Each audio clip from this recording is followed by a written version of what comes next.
Video में हम देखेंगे सीटी रिनल एंजियोग्राफी, लेकिन एक सिंपल क्वेश्चन के साथ। किडनी की ब्लड सप्लाई को सीटी में इतनी डिटेल से कैसे विजुअलाइज किया जाता है? सीटी रिनल एंजियोग्राफी एक एडवांस्ड सीटी एग्जामिनेशन है जिसका मेन पर्पस रिनल आर्टरीज और रिनल वास्कुलेचर को क्लियरली असेस करना होता है। इस स्टडी का use renal artery stenosis, aneurysm, vascular malformations, renal artery thrombosis और प्री ऑपरेटिव वैस्कुलर मैपिंग जैसे केसेस में किया जा सकता है। अब बात करते हैं प्रोसीजर की। पेशेंट को यूजुअली सुपाइन पोजीशन में सीटी टेबल पर पोजीशन किया जाता है।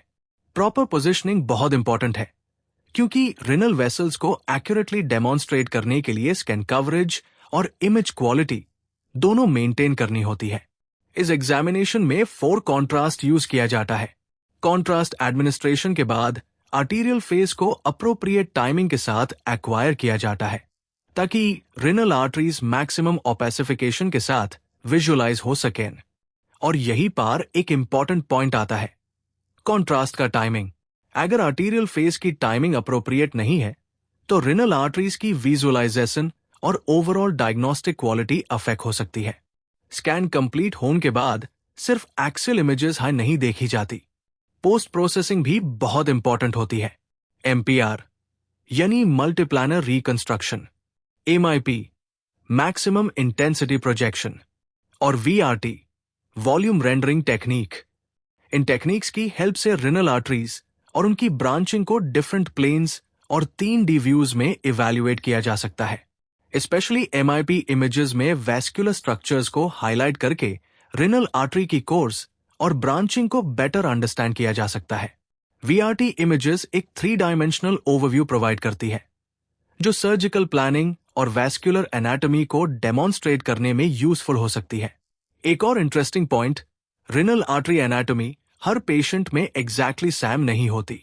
एक्सेसरी रिनल आर्टरीज भी हो सकती है और उनको आइडेंटिफाई करना क्लिनिकली इंपॉर्टेंट हो सकता है। इसलिए सीटी रिनल एंजियोग्राफी में सिर्फ स्कैन एक्वायर करना इनफ नहीं है। Proper planning, contrast timing, image acquisition और पोस्ट प्रोसेसिंग सब इक्वली इंपॉर्टेंट है।